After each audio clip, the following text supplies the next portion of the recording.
大家好啊！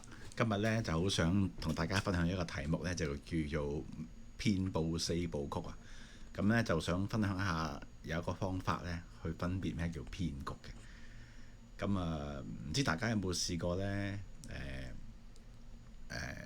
行下街啊，睇下 YouTube 啊，跟住有人會鬧你，跟住嗰啲人講嗰啲嘢咧，你硬係覺得佢有啲嘢唔妥嘅，但係你又唔知佢有咩唔妥喎。咁你都知道係騙局嚟㗎啦，但係佢又唔，你又唔肯定。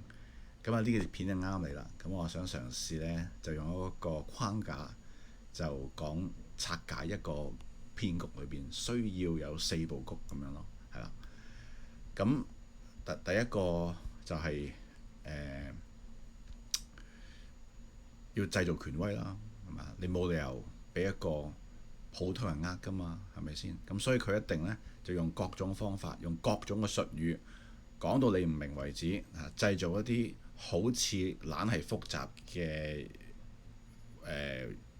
術語出嚟啦。咁有啲係真嘅，有啲係佢自己創造出嚟嘅。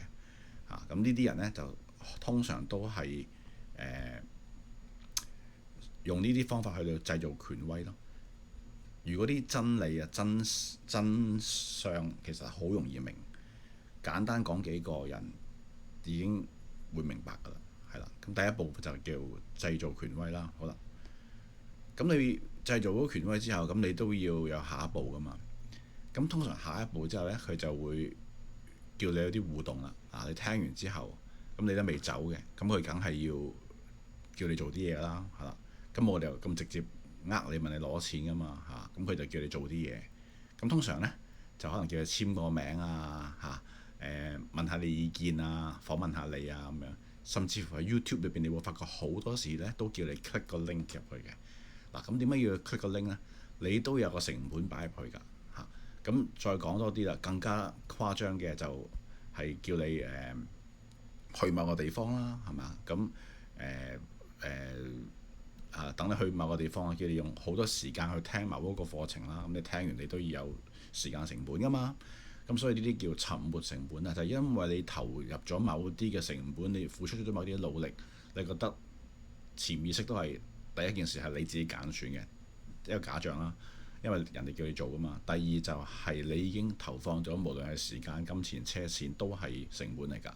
咁你擺咗入去，咁你又想得到啲回報，咁你啊越踩越深啦。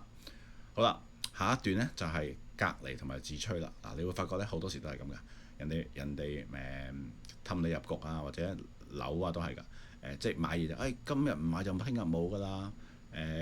我呢個學派就係最勁嘅，人哋唔得嘅係我先得嘅啫。人哋嗰啲就唔得嘅，咁踩人哋就追捧自己，好多都係咁嘅。咁你如果冇呢度咁嘅框架呢，你就分辨唔到佢咯，係咪？其實呢個世界上所有嘅知識冇話絕對㗎，其實係啱嘅就一齊啱咯，係咪先？可以共贏㗎嘛？例如話科學啲嚟講，咁唔通我識牛頓同量子又唔啱咩？係咪先？你梗係嗰個科學係互相共鳴㗎嘛，唔係互相抵消㗎嘛嚇。咁通常嗰啲騙局呢，都係會抵消嘅嚇。咁最後啦，最重要啦就係要收割你啦。咁通常點樣收割你呢？你喺 YouTube 就經常聽到啦就叫你財務自由啊，報個 course 咁樣，收你2萬蚊係嘛？收你少則係500，多係1000，咁人哋已經2000萬啦，係咪先？好多人做一生人都受唔到，賺唔到2000萬係咪？你整個網上課程教你整個 course 10堂8堂，每人收你2萬蚊，又話點樣增值，又話點樣賺錢，結果係佢又財務自由啊，你又唔自由啊，時間又冇咗，錢又冇咗嚇。收割都好多形式嘅，除咗錢之外，叫你繼續用你嘅時間啦，係嘛？繼續等你喺呢個咁嘅環境裏面唔出嚟啦，係咪？遲早都可以收割到你嘅。希望呢個片就幫到大家啦。